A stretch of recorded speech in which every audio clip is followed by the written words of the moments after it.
Vamos começar essa escola bíblica dominical orando ao nosso Deus. Feche seus olhos, abaixe sua cabeça. Vamos rogar ao nosso Deus a compreensão dos assuntos que serão tratados nesta manhã. Pai querido, nós te louvamos por estarmos aqui todos juntos, Senhor, nesse dia que é o dia do Senhor. Te agradecemos por essa bênção de podermos ter esse tempo de meditação e de estudo na Tua Palavra. Mas sendo imperfeitos, Senhor, sendo ainda pecadores, sabemos que a nossa mente ainda não funciona, Senhor, com perfeição, que não conseguimos por nós mesmos ter a compreensão plena das Tuas coisas. Por isso te rogamos, Senhor, que o Teu Santo Espírito nos ajude dando a compreensão deste texto que estudaremos nessa manhã. Que possamos, Senhor, perceber a obra da Tua providência, o Teu amor por todos nós e, com isso, Senhor, possamos crescer na nossa edificação. É isso que te pedimos e agradecemos em nome de Jesus. Amém.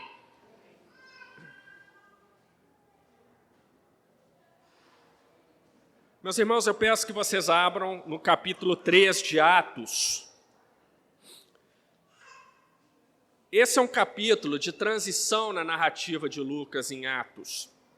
No capítulo 1, nós tivemos as últimas palavras do Senhor Jesus em seu ministério aqui na terra, com instruções claras para os apóstolos sobre o que eles deveriam fazer, especificamente, irem para Jerusalém, permanecerem juntos em oração e aguardarem a vinda do Consolador, ou seja, o derramamento do Espírito Santo, porque seria o Espírito Santo que os capacitaria a fazerem o trabalho dessa nova igreja, a igreja da nova aliança.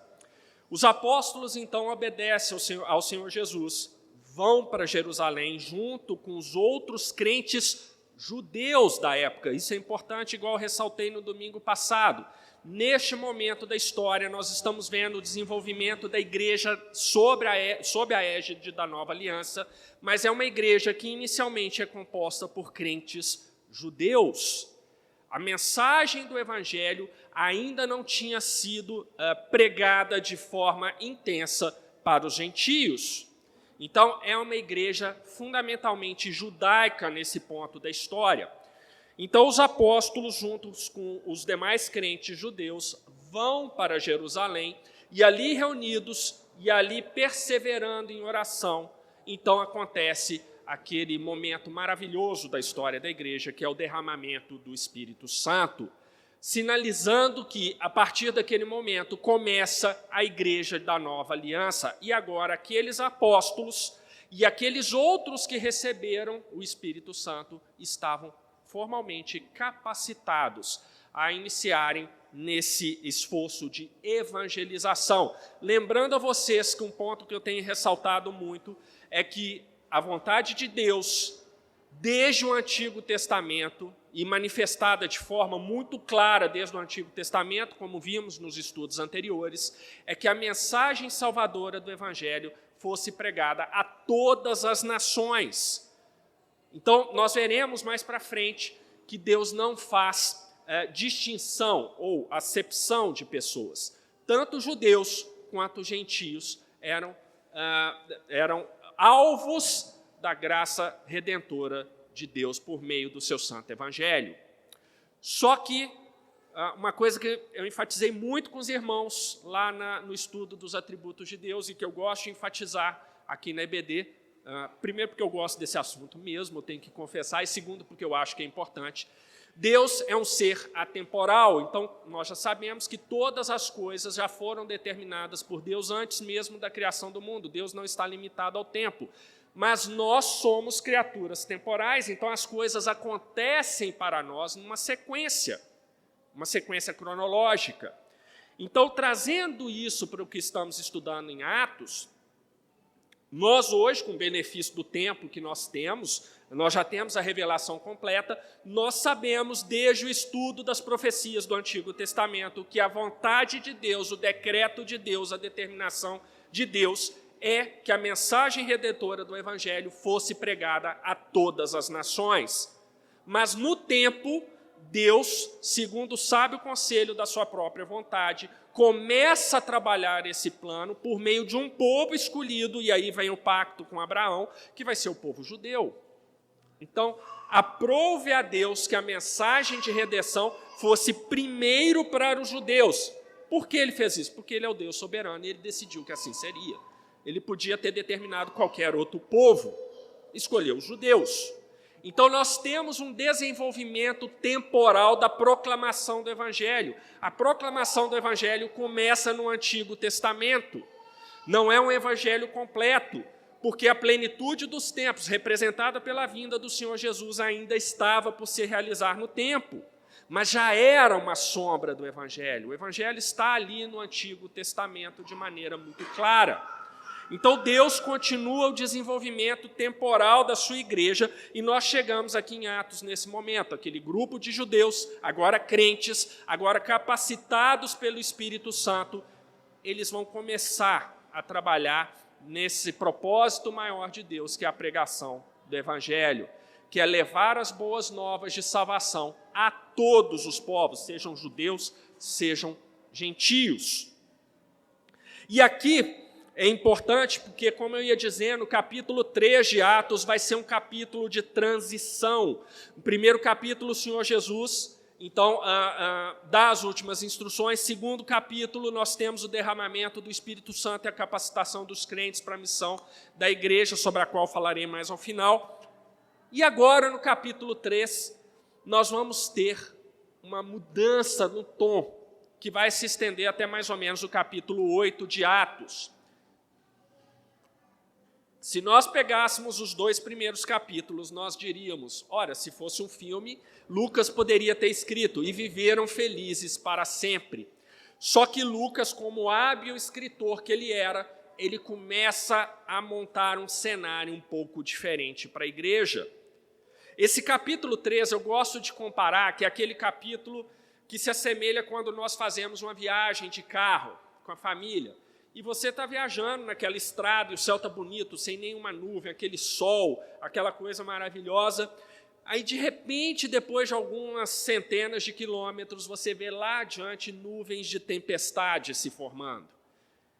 E aí você já começa a se preparar para, eventualmente, procurar um posto de gasolina, ficar mais esperto na direção. Você já comenta com a sua esposa, parece que vai chover forte ali na frente, então precisamos ter mais cuidado. Eu comparo esse capítulo 3 de Atos a essa situação.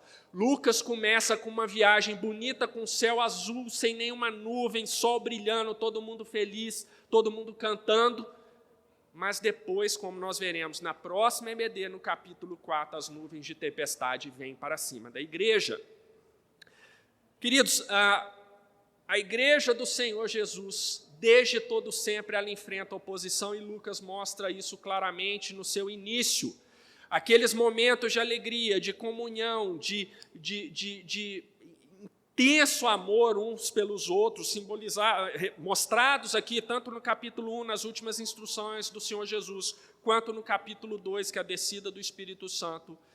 Elas vão continuar nesse capítulo 3. Vocês vão ver que nós vamos terminar a IBD hoje bem. Nós vamos terminar felizes. Mas isso aqui é só um prenúncio das nuvens de tempestade que virão a partir do capítulo 4. Por isso que o 3, para mim, é um capítulo de transição. Então, estejam atentos para esse capítulo 3 e se preparem para o capítulo 4, porque as coisas vão ficar muito mais difíceis para a igreja, porque essa é a realidade da igreja. A igreja sempre, desde o seu início, enfrentou perseguição. E aqui eu estou me referindo especificamente à igreja neotestamentária, mas se nós formos para a igreja veterotestamentária, representada pelo povo de Israel, nós veremos também a sua posição. O livro de Abacuque, sobre o qual Deus me concedeu a bênção de pregar aqui na igreja, mostra claramente isso. Nós estamos vendo a representação da igreja veterotestamentária ali, que era o povo de Judá, completamente desviado e sendo punido duramente por Deus sobre isso. Se nós avançarmos na história de Israel, nós veremos momentos difíceis pelos quais a igreja do Antigo Testamento passou.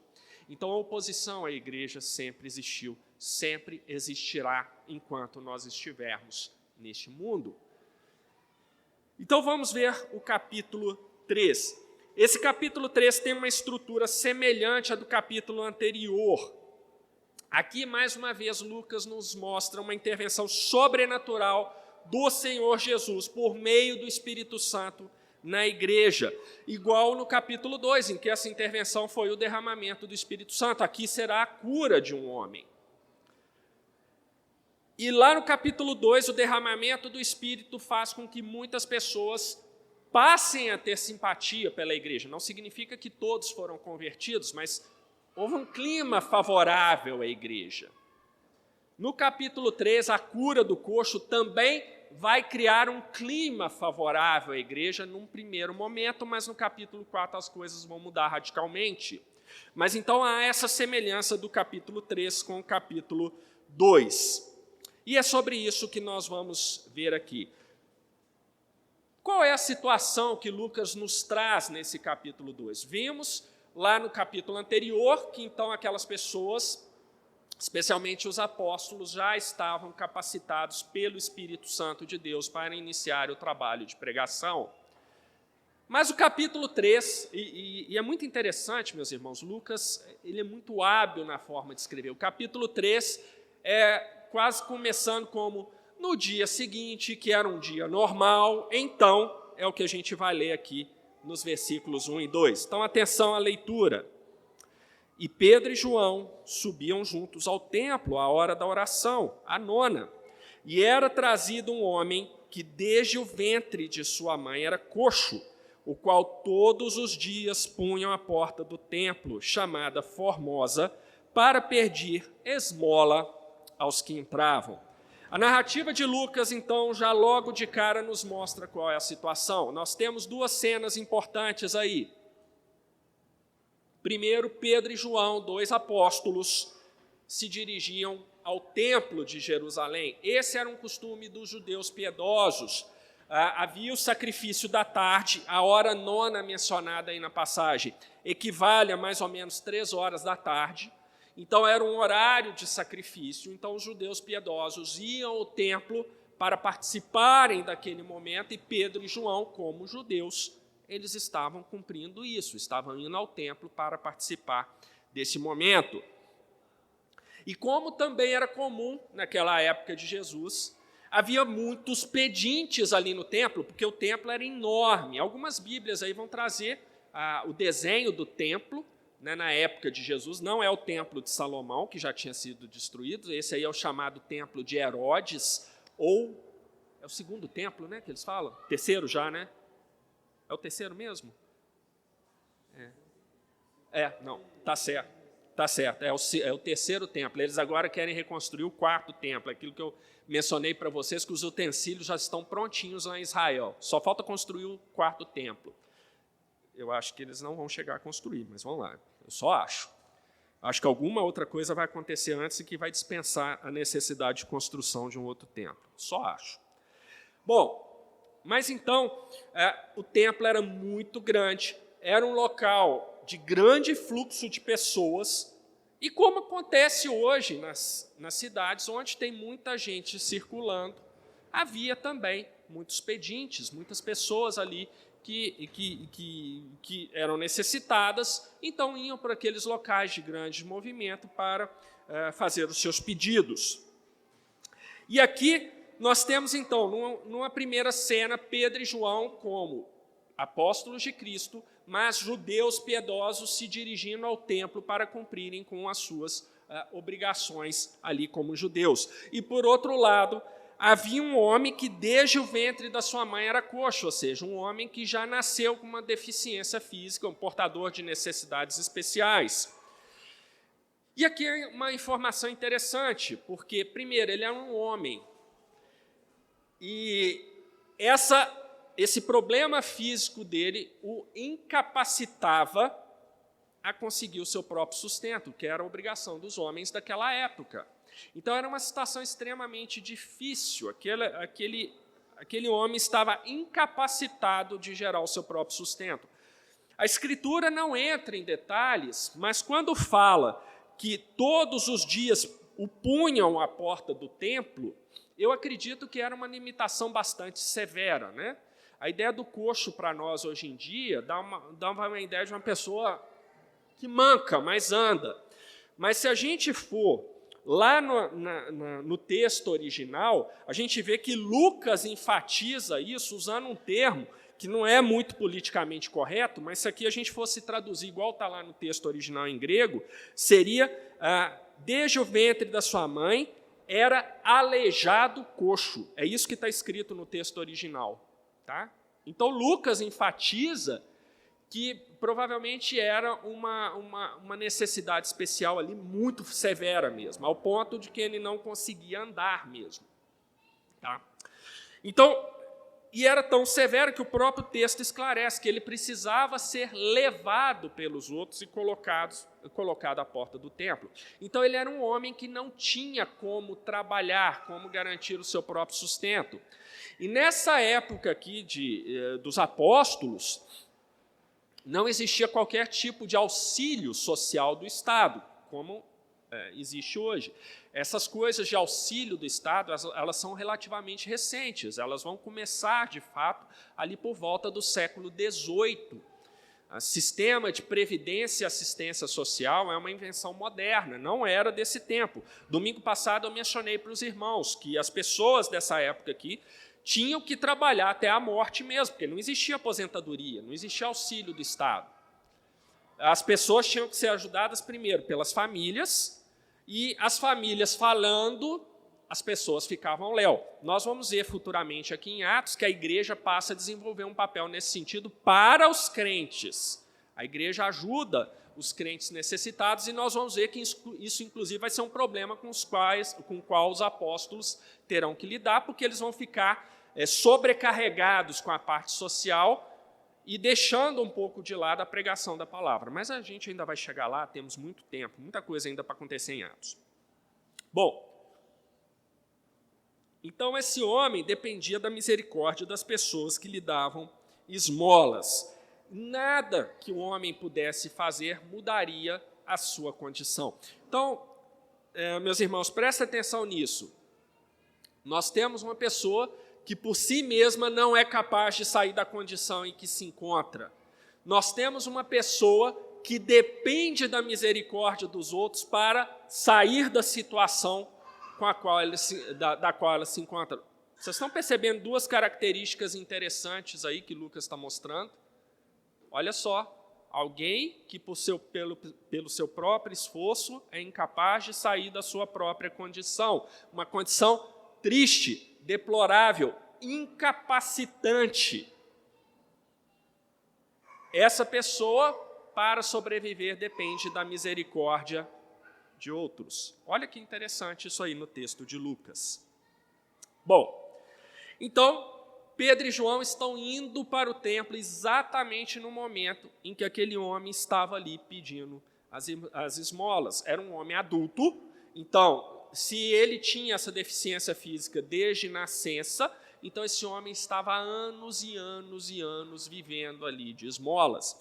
E conforme acontece nos nossos dias, você muitas vezes passa, às vezes você nem repara que a pessoa tem.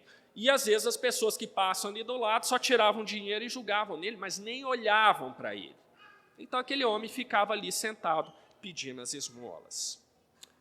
Vamos para o texto. Vamos avançar no texto, versículos de 3 a 7. O qual, vendo a Pedro e a João, que iam entrando no templo, pediu que lhe dessem uma esmola. E Pedro, com João, fitando os olhos nele, disse: olha para nós. E olhou para eles, esperando receber deles alguma coisa. Deixa eu parar só aqui nesse pontinho que Lucas realmente era um escritor muito interessante, muito hábil mesmo. Então ele vai narrando a cena de maneira dramática. Olha, Pedro e João estavam entrando no templo, e aí o homem pediu uma esmola. Então Pedro e João andando, deviam estar conversando entre eles, entrando no templo, aí eles ouviram aquela voz do homem pedindo a esmola. Ao invés de continuarem a fazer aquilo que eles iam fazer, Pedro e também João pararam e olharam para o homem. É isso que está mostrando aqui. E Pedro com João, então Lucas está ressaltando que não foi uma coisa só de Pedro, João também parou para prestar atenção, fitaram os olhos nele. Aquele homem deve ter achado muito estranho isso, de alguém parar e olhar para ele. Ele não devia estar acostumado com esse tipo de coisa. E mais do que isso, Pedro vira para ele e diz: olha para nós.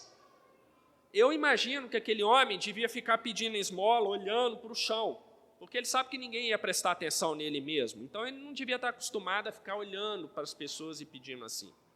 Mas Pedro vira para ele e fala: olhe para nós. E aí, a reação do homem é aquela reação humana mais previsível. Olhou para eles, esperando receber deles alguma coisa. Provavelmente aquele homem falou assim: opa, hoje vai vir aquela grande, vai vir em euro hoje. Né? Então ele olhou para Pedro e para João com aquela expectativa.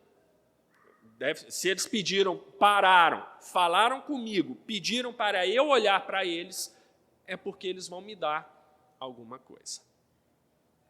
Só que aí, logo depois, Pedro joga um balde de água fria naquele homem, dizendo: e disse Pedro, não tenho prata, nem ouro, mas o que eu tenho, isso te dou.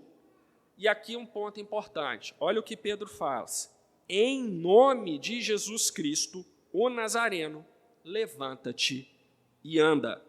E tomando-o pela mão direita, o levantou, e logo os seus pés e artelhos se firmaram. Na tradução de vocês deve estar seus pés e calcanhares se firmaram, tá? Mesmo. Oi? Tornozelos, tá? Então, em outras traduções está como calcanhares, tá? Mesma coisa aí. Então, logo os seus pés e artelhos se firmaram, e aquele homem foi imediatamente curado. Bom, quando Pedro realiza isso, reparem que Pedro não realiza por ele, ele fala em nome do Senhor Jesus, o Nazareno. Então a cura é feita em nome do Senhor Jesus. E aqui nós temos um padrão que vem desde o Antigo Testamento. As curas, quem faz é Deus. E somente Deus tem o poder de curar. Então Pedro, reconhecendo isso, ele executa aquela cura, se eu podia dizer executar uma cura, ficou meio esquisito, mas, enfim, vocês entenderam, né? A collocation aí não ficou muito boa, não, mas, enfim, a mensagem foi entendida. Mas no momento em que Pedro cura aquele homem, ele cura em nome do Senhor Jesus. Não era em nome dele. Meus irmãos, aqui nós vemos já um resultado da capacitação do Espírito Santo sobre o apóstolo Pedro. Isso aqui não vem um entendimento puramente humano, porque se fosse humano, Pedro, sabendo que Cristo já tinha dado a ele esse poder de cura, ele poderia ter falado claramente: só levanta-te e anda, e ainda ficado bem, né? Falado: olha, aqui eu tenho o poder de curar. Mas não, por meio do Espírito Santo, que já trabalhava o coração de Pedro, aquele mesmo Pedro que poucas semanas antes desse evento tinha negado o Senhor Jesus 3 vezes por medo da rejeição, por insegurança, esse apóstolo agora, em nome do Senhor Jesus, realiza uma cura.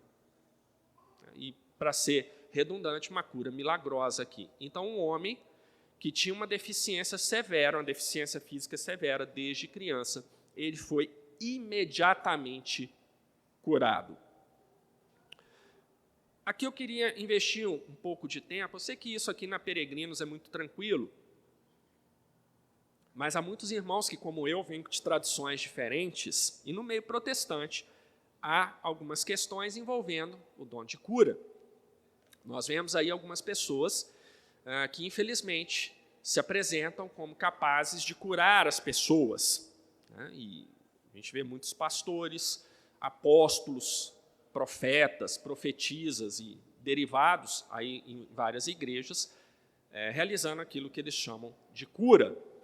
E quando eles falam que vão curar uma pessoa e a pessoa continua com o mesmo problema, eles falam que aquela pessoa não tinha fé suficiente para ser curada. Primeira coisa que eu queria orientar a igreja sobre esse assunto. A Escritura, ela abrange um período de tempo que vai ali desde a criação do mundo, obviamente, até mais ou menos o ano 98, o ano 100, que é quando o apóstolo João recebe a revelação do Senhor Jesus, que nós conhecemos como o livro do Apocalipse. Logo depois o apóstolo João morre, então o último escrito da Bíblia é o Apocalipse, e nós temos o nosso cânon aqui fechado. Então a Bíblia, ela se refere a esse período, que vai da criação do mundo até mais ou menos o ano 100, vamos arredondar para 100, e depois a partezinha do Apocalipse, que é escatológica, não é partezinha no sentido de que é menor, mas é a parte final ali do livro de Apocalipse, que fala como será a vinda de Cristo e o início da eternidade. Então é isso que a Bíblia fala. Mas nesse período histórico, agora eu estou falando da nossa história humana, aquilo que se realizou até o momento, o que fica muito claro é que esse dom de cura, ele se esgota ali no período apostólico. O período seguinte da história da igreja, que é o período patrístico, o período dos pais da igreja, nós não vemos mais nenhum registro de curas operadas da mesma forma que o Senhor Jesus e os apóstolos faziam. Quando eu falo dom de cura, meus irmãos, o que eu estou falando? É uma pessoa capacitada por Deus a curar uma pessoa imediatamente. Quando eu falo dom de cura, eu estou falando, você vê uma pessoa doente na sua frente, você impõe as mãos por ela, por exemplo, e em nome de Jesus você a cura daquela doença ali imediatamente. Que é o que a gente vê o Senhor Jesus fazendo nos evangelhos, é o que a gente vê aqui o apóstolo Pedro fazendo. Esse homem aqui tinha uma deformidade severa e foi imediatamente curado. Tanto é que Lucas vai falar que aquele homem, a gente vai ler daqui a pouquinho, ficou de pé e começou a saltitar dando glórias a Deus, ou seja, ele foi completamente curado. Então, quando eu falo de dom de cura, eu estou falando dessa cura completa da pessoa. O que nós vemos, então, meus irmãos, é que isso parece que ficou limitado a esse período aqui, abrangido pela Bíblia, esse período histórico abrangido pela Bíblia. Depois dos apóstolos, nós não temos mais registro desse tipo de manifestação. Não há, o que eu falei, o período patrístico, eram homens piedosos, não escreveram a palavra inspirada de Deus. São escritos maravilhosos, vale muito a pena ler Agostinho, Atanásio, Irineu. São homens muito piedosos, há muita coisa boa ali no que eles escreveram. Não é a palavra inspirada de Deus, portanto, é uma palavra sujeita a erros. Mas, estranhamente, nenhum desses homens registrou dom de cura. Então, mostrando que houve uma cessação desse dom após o período apostólico. Não quero dizer com isso, meus irmãos, que Deus não realiza mais milagres de cura. Não estou falando isso. Não estou falando. Eu estou falando de um ser humano capacitado por Deus exercer esse dom da forma que o Senhor Jesus e os apóstolos exerciam. É disso que eu estou falando. É disso que eu estou falando. Deus continua realizando milagres hoje? Creio plenamente com isso. Eu creio plenamente nisso. Ele é o Senhor Deus Todo-Poderoso. Ele faz o que Ele quer e continua realizando milagres da forma que Ele quer. Mas o dom de cura, meus irmãos, ele cessou. Cessou. Como nós não temos mais o dom de cura, então quer dizer que ficou doente e acabou para você? Não. Deus proveu um meio ordinário de cura. Não é mais isso que nós víamos no Senhor Jesus e nos apóstolos, mas é um meio comum.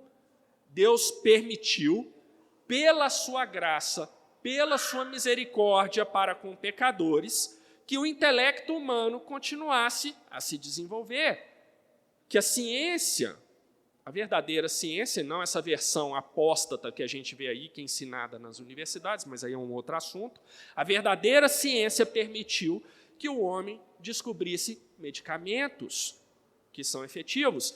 A evolução da ciência permitiu que pessoas como César aqui possam ser instrumentos de cura hoje. O César não tem o dom de cura, mas ele é um instrumento de Deus usando o seu conhecimento, usando os medicamentos para curar pessoas.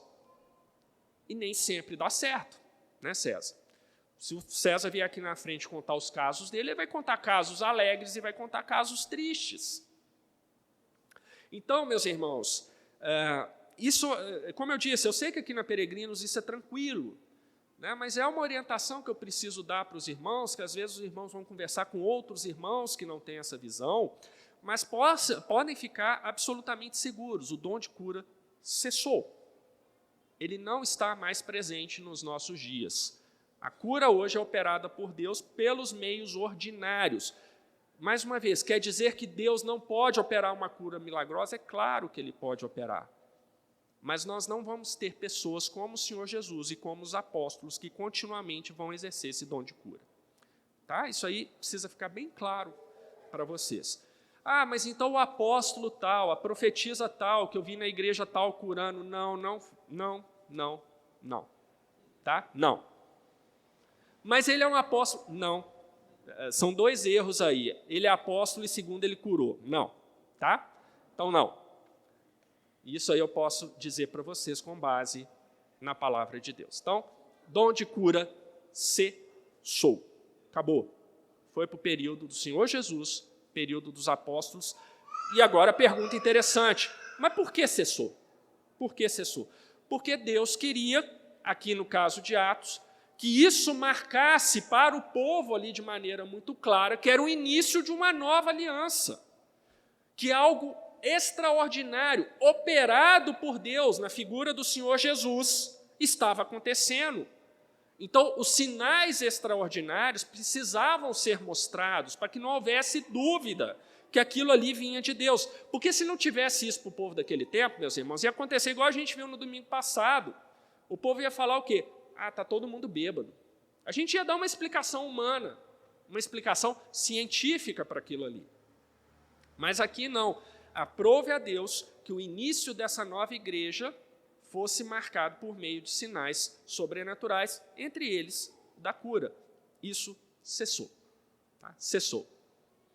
Então, hoje, nós temos que o quê? Já que cessou o dom de cura, o que a gente tem que fazer? Primeiro, orar a Deus pela cura. Nós podemos orar pela cura das pessoas? Sim, nós fazemos isso todo domingo aqui na reunião de oração. Hoje mesmo fizemos. Irmãos nossos enfrentando problemas. Então, ore a Deus, ore a Deus. E Deus tem o poder de curar? Tem o pleno poder de curar. Agora, nem sempre a cura vai vir. A Escritura nos revela que Deus também nos edifica por meio do sofrimento.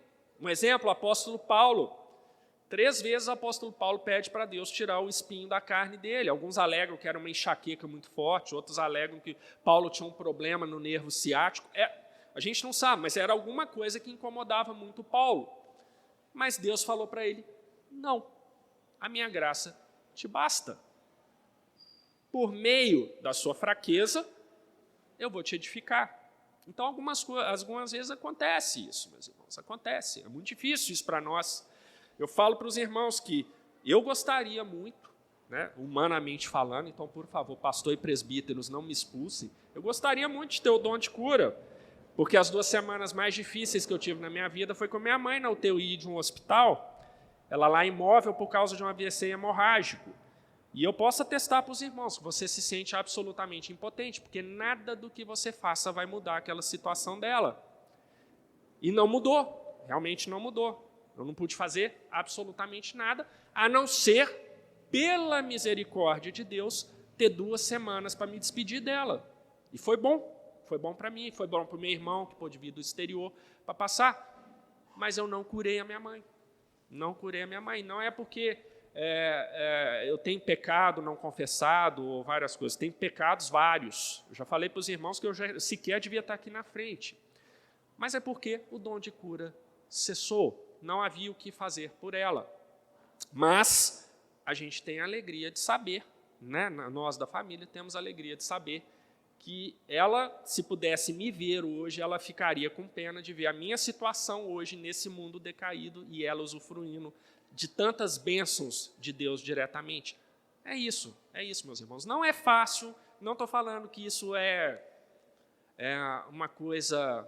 A gente pode entender racionalmente, Mas é uma coisa que, para nós termos a convicção espiritual disso, é que nós precisamos orar muito, precisamos estudar mais a palavra de Deus e precisamos confiar em Deus, porque realmente, quando você vê um querido seu diante de uma situação dessa e você sem poder fazer nada humanamente falando, né, é muito difícil, é uma situação difícil. Mas é isso que aprouve ao nosso Deus. Então, para terminar essa digressão toda, o dom de cura cessou. Tá? Cessou. Então, hoje nós temos quem? É o César. Tem que quebrar o galho com o César. Ore, de joelhos, meu irmão, de joelhos, porque o César é o que tem para o almoço. Então, eu preferia Pedro e João, mas nasci um pouquinho depois, tem o César. Fazer o quê? Olha aqui. Já te falei, refute o argumento, você é mais velho do que eu. Você sabe que você não consegue refutar. Meus irmãos, versículos de 8 a 11. Vejamos a reação que houve ali pela cura daquele homem. E, saltando ele, pôs-se em pé e andou, e entrou com eles no templo, andando e saltando e louvando a Deus. Só uma coisinha antes da gente continuar, que eu esqueci de mencionar, que é interessante nessa cura aqui, né?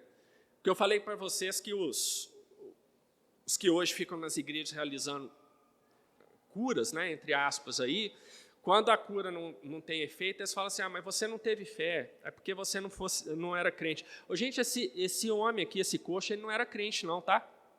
Ele não tinha fé no Senhor Jesus aqui não. E ainda assim ele foi curado. Ainda assim ele foi curado, mas ele não tinha fé. Ele passou a ter fé depois da cura. Aqui a gente vê, depois que ele viu que ele estava bom, ele começou a louvar a Deus. Mas antes da cura, ele não tinha a menor ideia de quem era Deus. Tá? Então, o pessoal que hoje argumenta assim, dê a palavra profética te curando, se você não foi é porque você não tem fé, não tem crente, é só você falar para a Bíblia. Mas e aqueles lá que o Senhor Jesus e os apóstolos curaram sem ter fé? Né? O Senhor Jesus curou endemoniados. O endemoniado não tem fé. Não no estado que ele se encontrava, e ainda assim ele foi curado. Está aí, ó. O spoiler para vocês conversarem com as pessoas que ainda acham que o dom de cura continua. Não continua. Bom, e aqui, então nós vemos que aquele homem levanta, e claro, com alegria, fica ali saltitando. E agora olha que Lucas registra. E todo o povo viu andar e louvar a Deus. E conheciam-no, pois era ele o que se assentava a pedir esmola à porta formosa do templo. E ficaram cheios de pasmo e assombro pelo que lhe acontecera. E, apegando-se o coxo, que fora curado a Pedro e João, todo o povo correu atônito para junto deles, ao alpendre chamado de Salomão. Na versão de vocês deve estar ao pórtico chamado de Salomão. Bom, aqui é um ponto importante. A cura daquele homem foi uma cura pública, uma cura num lugar de grande fluxo de pessoas. E mais do que isso, aquele homem já era conhecido ali de todos que frequentavam o templo. Então, olha como o Senhor Jesus, por meio do Espírito Santo, vai trabalhando o cenário. Vocês já se perguntaram por que Pedro e João tinham que ir para o templo exatamente naquela hora? Ok, é porque eles tinham um sacrifício da hora. E porque exatamente onde eles estavam passando, estava um homem ali? Não é aleatório. Na universidade eu falo para os meus alunos que eu ensino análise quantitativa de dados, e eu falo com eles que o conceito de aleatoriedade é um conceito falso, porque não há aleatório. Há aquilo que você não pode explicar, o padrão que você não encontra, mas não existe nada aleatório. E claro que eles abrem os olhos desse tamanho, né? E não confiam muito, eles não sabem onde eu quero chegar, mas quando eles fazem epistemologia comigo, eles veem onde eu quis chegar, e aí eles me dão razão. Mas esse cenário aqui não é aleatório, meus irmãos. O homem não estava naquele lugar à toa, aleatoriamente, melhor dizendo. Pedro e João não passaram perto daquele homem aleatoriamente. Tudo isso já era Deus trabalhando para que as coisas acontecessem da forma que aconteceu. E Deus, aqui mais especificamente o Senhor Jesus, queria que aquele sinal miraculoso que mostrava que agora nós estamos numa nova aliança, e que aquele dom de efetuar sinais e prodígios que nós vimos no domingo passado foi dado aos apóstolos ali. Então, o Senhor Jesus trabalhou para que aquele homem que era conhecido de todo mundo fosse curado na frente de todo mundo. Porque esse testemunho ocular para o judeu da época era extremamente importante. Isso equivalia ao registro firmado em cartório que nós temos hoje. Para eles, se 2 ou mais testemunhas vissem aquele fato e falassem que o fato ocorreu daquele jeito, aquilo valia.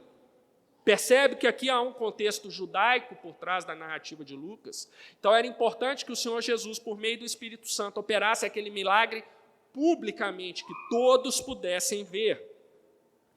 E aí, o resultado foi isso. As pessoas ficaram espantadas, assombradas.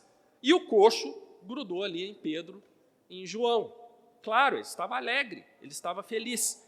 E eu acredito pela narrativa aqui que naquele momento o coxo já era um crente no Senhor Jesus. Ele já tinha entendido as coisas. Ele podia não ter explicação completa, mas ele já tinha entendido que alguma coisa maravilhosa tinha acontecido a ele por meio do Senhor Jesus, como Pedro chama o Nazareno. Então, esse homem curado, ele vai ser a prova viva para aquelas pessoas que algo extraordinário acontecer ali, em nome do Senhor Jesus. E aí, pronto, o cenário está armado. O Senhor Jesus armou tudo para que Pedro, então, viesse com aquilo que ele tinha que vir, que é a mensagem de salvação do Evangelho. Mais uma vez, uma mensagem que vai ser proclamada para quem? Para os judeus que estavam ali. Isso aqui tudo é em Jerusalém. Mas Pedro viu que ali era uma ótima oportunidade de pregar o Evangelho. É isso que ele faz. Atos 3, versículos 12 e 13. E quando Pedro viu isto, disse ao povo, olha só que interessante, e quando Pedro viu isso é equivalente a dizer, e quando Pedro viu que era uma boa oportunidade de pregar por causa da situação, ele pregou. Homens israelitas, por que vos maravilhais disto? Ou, por que olhais tanto para nós, como se por nossa própria virtude ou santidade fizéssemos andar este homem? Então, olha só, primeira coisa que Pedro faz, recurso retórico maravilhoso. Eu acho muito interessante que o pessoal hoje em dia tem mania de dizer que Pedro, ele não era uma pessoa assim, muito dotada intelectualmente. Realmente, quando você compara Pedro com Paulo, há uma diferença grande. Paulo estudou com Gamaliel, era um homem mais preparado do que Pedro. Mas Pedro não fica atrás, meus irmãos, não fica tão atrás assim. A capacidade retórica de Pedro é impressionante.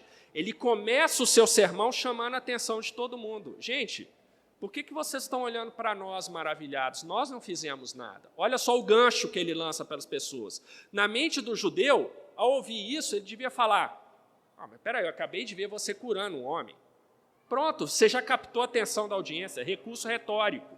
Pedro foi absolutamente brilhante aqui. Já é fruto de quem? De Pedro? Não, da capacitação do Espírito. Capacitação do Espírito.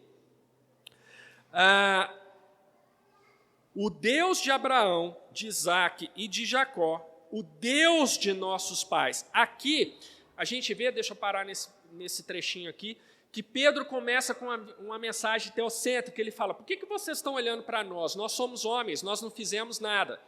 Quem fez? O Deus de Abraão, de Isaque e de Jacó. Meus irmãos, isso soa poderoso para o judeu daquela época. Porque o que Pedro está mostrando aqui para eles, olha, isso que vocês acabaram de ver não é pelo poder humano, era pelo poder de Deus. Os judeus daquela época sabiam quem era Jesus? Não. Mas eles sabiam quem era Deus, não sabiam? Eles sabiam quem era o Deus de Abraão, de Isaque e de Jacó, porque isso vinha desde o Antigo Testamento, não é? Olha o outro recurso retórico de Pedro. Ele pega algo que era conhecido e joga para o povo. Eles vão entender claramente. Só que Pedro não parou aí. Olha o brilhantismo de Pedro, capacitado pelo Espírito aí. Começa com Deus dos patriarcas, coisa que qualquer judeu entenderia. Mas, agora ele emenda, o Deus de nossos pais fez o quê?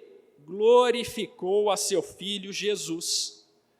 Pedro, então, introduz a transição da antiga aliança para a nova aliança. O Deus dos patriarcas, esse que qualquer judeu conhecia, glorificou o seu filho, Jesus.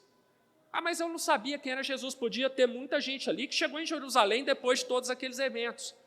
Pedro vai de novo, brilhante, explica para eles. Já sabendo disso, ele emenda: aquele a quem vós entregastes e perante a face de Pilatos negastes, tendo ele determinado que fosse solto. Então Pedro recupera um fato histórico que era do conhecimento de muitos ali e vai falar: olha, esse Jesus é aquele que poucas semanas atrás vocês mataram.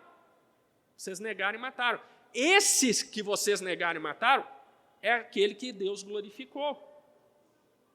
Percebe como que é brilhante isso aqui, meus irmãos? As transições que Pedro vai fazendo para pregar a sua mensagem. Isso aqui é um modelo de sermão extremamente interessante.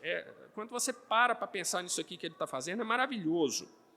Então, Pedro começa nessa primeira parte com uma mensagem teocêntrica, chamando o fato de que é Deus que operou aquele milagre, o Deus conhecido pelos judeus, o Deus dos patriarcas, mas que há uma transição aí de uma antiga aliança para uma nova aliança. E o cabeça dessa nova aliança é o Senhor Jesus, a quem o Deus dos patriarcas glorificou. E agora que Pedro faz essa transição, ele vem com a mensagem agora preparada, cristocêntrica. A transição já foi feita, agora ele vai explicar o sentido cristológico daquela mensagem. Versículos 14 a 18. Mas vós negastes o santo e o justo, e pedistes que vos desse um homem homicida, ele está se referindo a Barrabás, e matastes o príncipe da vida, ao qual Deus ressuscitou dentre os mortos, do que nós somos testemunhas. Olha como que Pedro recupera fato histórico de novo. Gente, isso aqui é puramente judaico. O que ocorreu, o que as pessoas testemunharam, aquilo é a verdade. E Pedro está colocando coisas aqui que eram verdades, que eram conhecidas de muitos que estavam ali naquele meio, ali no templo. Então, Pedro está usando isso o tempo todo para ele. Aqui, ó, você se lembra? Você viu isso acontecer. Está vendo? Isso que eu estou falando é verdade, porque aconteceu realmente.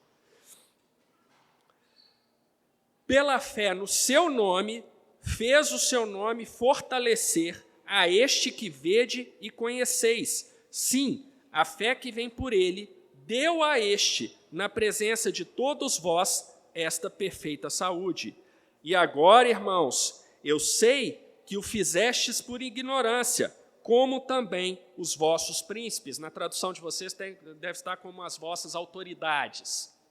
É o mesmo sentido. O que Pedro está fazendo aqui? Está falando: olha, gente, quem curou aqui, ó, foi o Senhor Jesus. A nossa fé no Senhor Jesus é que restaurou a saúde daquele homem. É Ele que fez. Quem é o Senhor Jesus? Este a quem Deus glorificou. Que Deus? O Deus dos patriarcas, o Deus de Abraão, de Isaac e de Jacó. Olha como que Pedro ligou tudo, dando uma mensagem evangelística, cristocêntrica, para aquele povo que não conhecia o Senhor Jesus, não conhecia a obra redentora do Senhor Jesus. Pedro está pregando o evangelho da salvação para aquele povo, mostrando a eles que este a quem Deus glorificou foi exatamente aquele que eles mataram. Ou seja, eles pecaram contra o próprio Filho de Deus. Pedro aqui está evidenciando o pecado do povo, está confrontando os judeus ali com o seu próprio pecado, de uma maneira muito clara. E ele até ameniza para eles aqui quando fala: eu sei que o fizestes por ignorância. Ele fala: é verdade, foi por ignorância mesmo, porque eles não sabiam o que eles estavam fazendo. Então, Pedro suaviza para isso, mas não deixa de falar. Pedro não fala que a ignorância deles a respeito do Senhor Jesus os inocentava do pecado. Falou: eu sei que vocês pecaram porque não sabiam quem era ele, mas vocês pecaram. Então, não vem com essa não, pecaram. Mas Deus assim cumpriu o que já dantes pela boca de todos os seus profetas havia anunciado, que o Cristo havia de padecer. Então, aqui no versículo 18, nós temos o fechamento da confrontação do pecado, uma mensagem cristocêntrica que fala claramente para aquelas pessoas: vocês pecaram contra o próprio Filho de Deus. então vocês estão debaixo da ira de Deus. Se fosse para Lucas completar aqui essa mensagem de Pedro, ela se concluiria: logo, vocês estão debaixo da ira de Deus, porque vocês mataram o próprio Filho de Deus. Percebe? Então, o discurso chama atenção, confronta as pessoas do seu pecado. Se Pedro terminasse aí, seria aquela mensagem assim: a pessoa que é convencida do seu pecado pelo Espírito ficaria desesperada, mas não haveria alternativa. Bom, pequei e isso já me condenou. Mas Pedro vem com a última parte, que é a mensagem evangelística. 19 a 26. Olha só como ele começa apontando para eles o caminho, para eles serem libertos daquele pecado que haviam cometido. Arrependei-vos, pois, e convertei-vos, para que sejam apagados os vossos pecados, e venham assim os tempos do refrigério pela presença do Senhor, e envie ele a Jesus Cristo, que já dantes vos foi pregado, o qual convém que o céu contenha até aos tempos da restauração de tudo, dos quais Deus falou pela boca de todos os seus santos profetas desde o princípio. Porque, e aqui Pedro começa a citar Deuteronômio 18, porque Moisés disse aos pais: o Senhor vosso Deus levantará de entre vossos irmãos um profeta semelhante a mim, a ele ouvireis em tudo quanto vos disser. E acontecerá que toda alma que não escutar esse profeta será exterminada dentre o povo. Sim, e todos os profetas, desde Samuel, todos quantos depois falaram, também predisseram esses dias. Vós sois os filhos dos profetas e da aliança que Deus fez com os nossos pais, dizendo a Abraão: na tua descendência serão benditas todas as famílias da terra. Ressuscitando Deus ao seu Filho Jesus, primeiro enviou a vós, para que nisso vos abençoasse, no apartar a cada um de vós das vossas maldades. O que Pedro faz aqui? Pedro faz uma ligação perfeita. Fala: gente, lembra da mensagem de salvação lá do Antigo Testamento? É aqui, ó, é o Senhor Jesus. Arrependam-se dos seus pecados. Uma vez convencidos dos seus pecados, entreguem-se ao Senhor Jesus. Então vocês serão salvos, vocês serão libertos da ira de Deus. Esse Senhor Jesus é aquele que os pais falaram lá no Antigo Testamento, por isso que ele cita Moisés aqui. Por isso que ele volta com Abraão aqui. Isso para o judeu era muito forte, meus irmãos, era muito forte, mostrando para eles: olha, realmente aquilo que aconteceu lá se cumpriu em Cristo. Então Pedro está dando a explicação. E na realidade Pedro deve ter explicado até mais disso aqui. Lembre-se que aqui é Lucas reproduzindo a mensagem de Pedro, mas Lucas não foi uma testemunha ocular dessa mensagem, provavelmente. Então, aqui é a versão reduzida, aquela versão que Deus quis que chegasse até nós, com todo o conteúdo intacto. Mas talvez Pedro tenha pregado um sermão um pouco mais extenso, explicando até coisas mais detalhadamente para os judeus. Mas esse aqui é o último conteúdo da mensagem de Pedro. Então, olha só, uma mensagem que é teocêntrica, cristocêntrica e evangelística. Confronta as pessoas com o seu pecado e apresenta a elas a única alternativa, que é Jesus Cristo na vida delas. E aí, a partir desse ensinamento de Atos 3, nós podemos meditar sobre a missão da Igreja de Cristo ontem e hoje. E nós vemos aqui nesse capítulo, e nos próximos isso ficará ainda mais claro, que a grande missão da Igreja do Senhor Jesus é pregar o Evangelho, é ser luz no meio das trevas, por meio da pregação da palavra de Deus. E nós vemos aqui no exemplo de Pedro que a plena capacitação para a pregação da palavra de Deus é dada pelo Espírito Santo de Deus. É Ele que nos orienta, é dele que nos dá discernimento da palavra, é Ele que nos revela as coisas espirituais que só podem ser entendidas espiritualmente, não puramente pelo intelecto, embora o intelecto seja importante. Mas é o Espírito Santo de Deus que nos capacita. Mas eu não sou apóstolo. Realmente eu não sou apóstolo. Tá? Eu não sou um dos discípulos de Jesus. Então, como eu faço para isso? Todo crente é capacitado do Espírito Santo para ser um mensageiro da palavra. Talvez não em público como Pedro, talvez não aqui na frente da igreja, mas todos nós, pelo poder do Espírito Santo, podemos levar as mensagens de boas novas aos nossos colegas aos nossos familiares, aos nossos amigos, cumprindo assim aquela que é a grande comissão do Senhor Jesus para a igreja, que é de ser testemunha da sua palavra de salvação até os confins da terra. Amém? Bom, temos 2 minutos. Perguntas? Gustavo.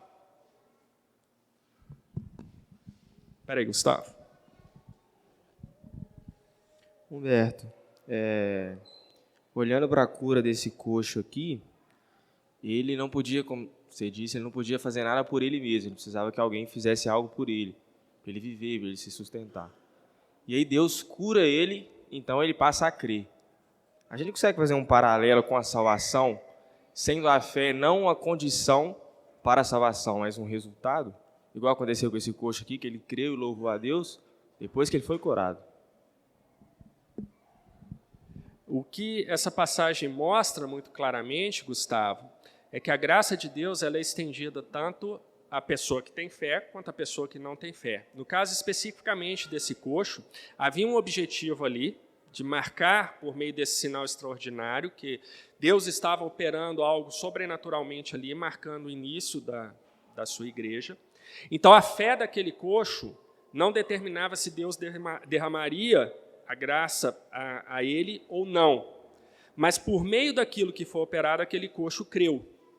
Quando Lucas fala aqui que ele se levantou dando glórias a Deus, ali naquele momento, acho que ele foi convencido. E é uma coisa importante, porque quando eu falei aqueles aspectos dele ontem, era justamente para fazer essa analogia com a nossa situação pré-salvação. Nós não poderíamos fazer nada por nós mesmos que nos tirassem do estado de morte em que nós nos encontrávamos. Mas foi Deus, sem que houvesse mérito nenhum em nós, que soberanamente decidiu, por alguma razão, te escolher e te resgatar. Assim como aquele coxo estava lá, nada do que ele podia fazer mudaria a situação dele, mas Deus foi lá e o resgatou, mesmo assim. E dando a ele, assim como Deus deu a nós, uma bênção muito maior do que poderia imaginar. O que o coxo queria? Uma esmolinha, ganhou a salvação. O que a gente queria? Uma vida feliz, ganhamos a salvação. Então, é muito importante, muito interessante essa analogia. Te respondi? Opa, tem até aqui o pastor, cara. O reverendo tem preferência. Se fosse outra pessoa, até deixava a preferência, mas como é o Vitor, eu vou falar. Humberto, eu percebi um detalhe lendo aqui junto com a aula, e a minha pergunta é para saber se o senhor, nos seus estudos, talvez viu alguma coisa relacionada a esse detalhe, às vezes talvez não faz tanto sentido, mas é o seguinte, no versículo 3, e o senhor até enfatizou isso, existe uma ênfase de Lucas em relatar que eles olharam, né, uns para os outros aí, né? O primeiro versículo 3 diz que o mendigo viu Pedro e João, depois fala o contrário, que Pedro e João olharam para ele, no versículo 5 fala que eles olharam atentamente para ele. Aí no versículo 9 fala que todo o povo viu aquele mendigo lá andando e louvando a Deus. Aí no versículo 12, Pedro viu o povo, né, se dirige vindo, olhando para aquelas pessoas e fala assim, parem de olhar para nós. Parece um foco grande aí nessa ideia de um estar olhando para o outro.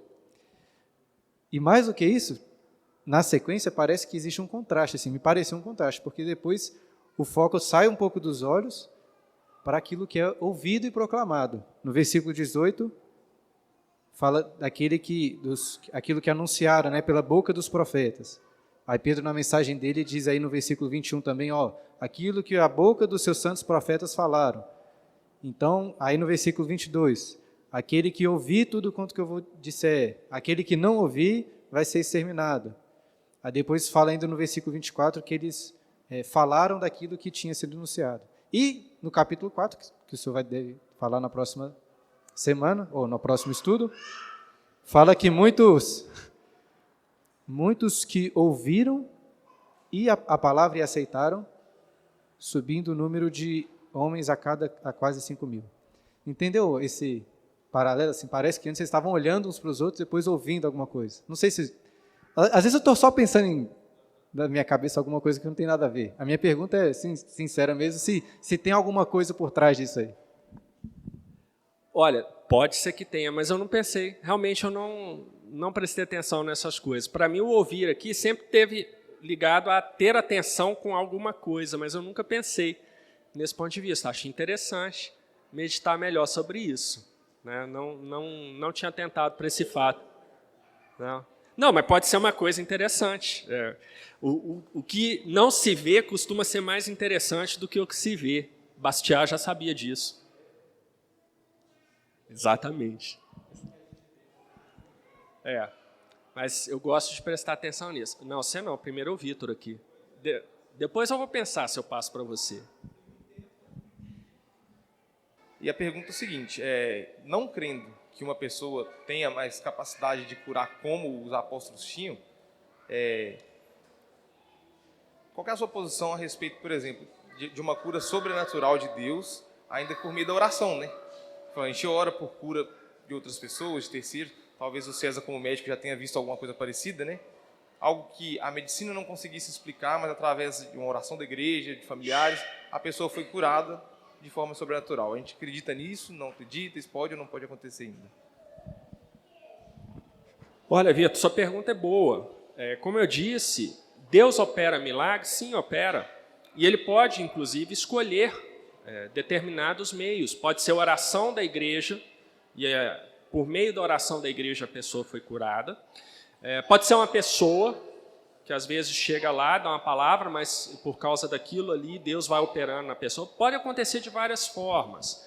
O que é importante ficar claro para nós, quando eu falo que o dom de cura cessou, é que não há mais uma pessoa, mesmo pastor, presbítero, diácono, quem quer que seja, que tenha o dom de cura como o Senhor Jesus e como os apóstolos tinham. O Senhor Jesus porque é verdadeiramente homem, verdadeiramente Deus. É um caso excepcional. Mas ele deu esse dom aos apóstolos. É naquele sentido. Os apóstolos podiam curar. Eles tinham autoridade dada pelo próprio Senhor Jesus para isso. Hoje nós não temos pessoas com essa autoridade dada pelo Senhor Jesus, dessa forma que foi. É isso aí que tem que ficar bem claro, tá? Mas Deus opera curas sobrenaturais? Opera, sem dúvida alguma. Deus pode fazer essas coisas, tá? Mas o dom de cura, nesse sentido, acabou. Não tem mais, não vai ter, cessou, tá? Albert, hoje eu estou de bom humor, pode ir. Pergunta, pegando um pouco carona na ideia do pastor.